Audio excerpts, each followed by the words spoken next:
পিঠে কে না খেতে চায়, আর তা যদি দেখতে খুবই সুন্দর হয় তাহলে তো খেতে আরও ভারী মজা লাগে। হ্যালো গাইজ, আসসালামু আলাইকুম। কেমন আছেন সবাই? বরিশালের রান্নার রেসিপিতে আপনাদের সবাইকে স্বাগত জানাচ্ছি। চলে আসলাম আবারও নতুন একটি রেসিপি নিয়ে। এখানে আমি 1 কাপ ময়দা নিয়েছি, ময়দাগুলো ভালো করে চেলে নিয়েছি। এখন আমি চুলার উপরে একটি সসপ্যান দিয়ে দিয়েছি পানি এবং অল্প পরিমাণে লবণ। পানিটিও ফুটানোর জন্য আমি 5 মিনিটের অপেক্ষা করেছি।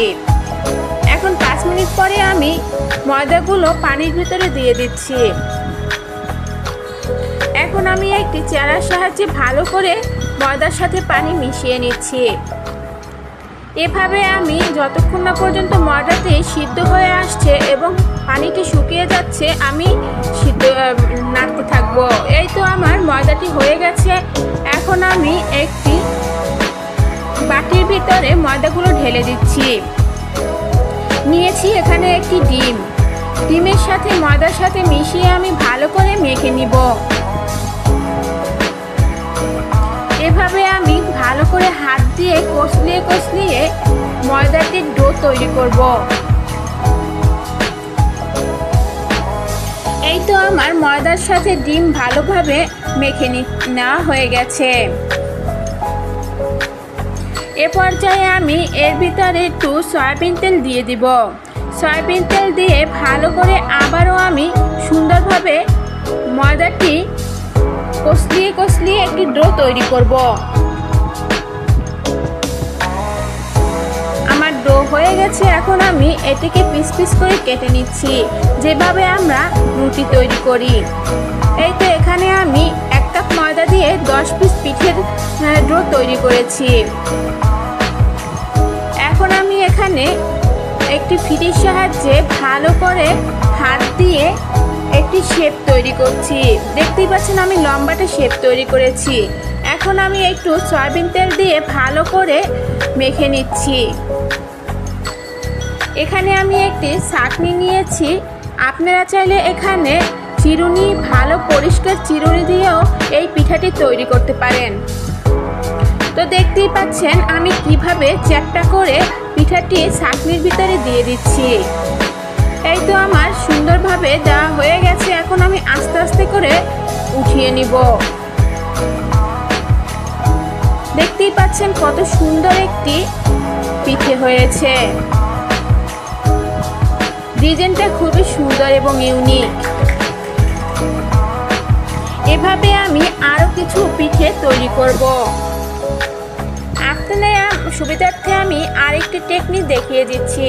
এখানে পিঠেগুলো আপনি আস্তে আস্তে করে ছাকিয়েও খুলে নিতে পারেন যদি হাতে না উঠতে চায়। এখন আমি পিঠেটির সাথে ভালো করে 2 পিঠ ভালো করে বন্ধ করে দেব, যাতে ভাজার সময় খুলে না যায়। অনেক সময় দেখা যায় ভালো করে যদি 2 সাইড বন্ধ করে না দেওয়া হয় তাহলে পিঠেটি তেলের সাথে ভাজার সময় খুলে যেতে পারে। তো দেখতেই পাচ্ছেন কত সুন্দর একটি ডিজাইনের পিঠে তৈরি হয়ে গেছে। এভাবে আমি সবগুলো পিঠে তৈরি করছি।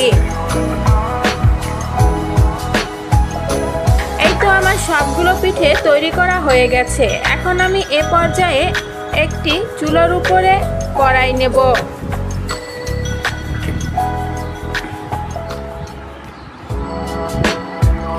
কড়াইয়ের ভিতরে দিয়ে দিব সয়াবিন তেল। সয়াবিন তেলটি একটু বেশি পরিমাণে দিব, কারণ আমি এই পিঠেটি ডুবো তেলে ভেজে নিব।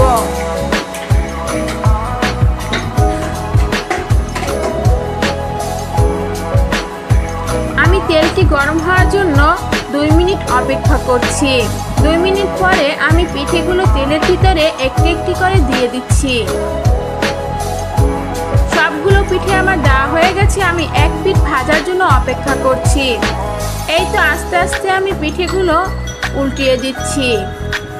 যতক্ষণ না পর্যন্ত পিঠেগুলো লাল হয়ে আসছে ততক্ষণ পর্যন্ত পিঠেগুলো ভালো করে ভেজে নিতে হবে।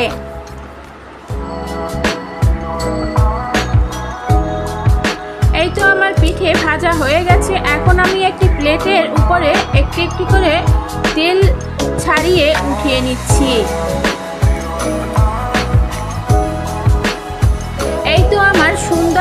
মজাদার একটি পিঠে তৈরি করা হয়ে গেল।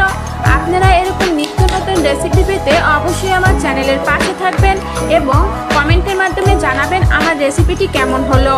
বাসায় ট্রাই করবেন। আসসালামু আলাইকুম।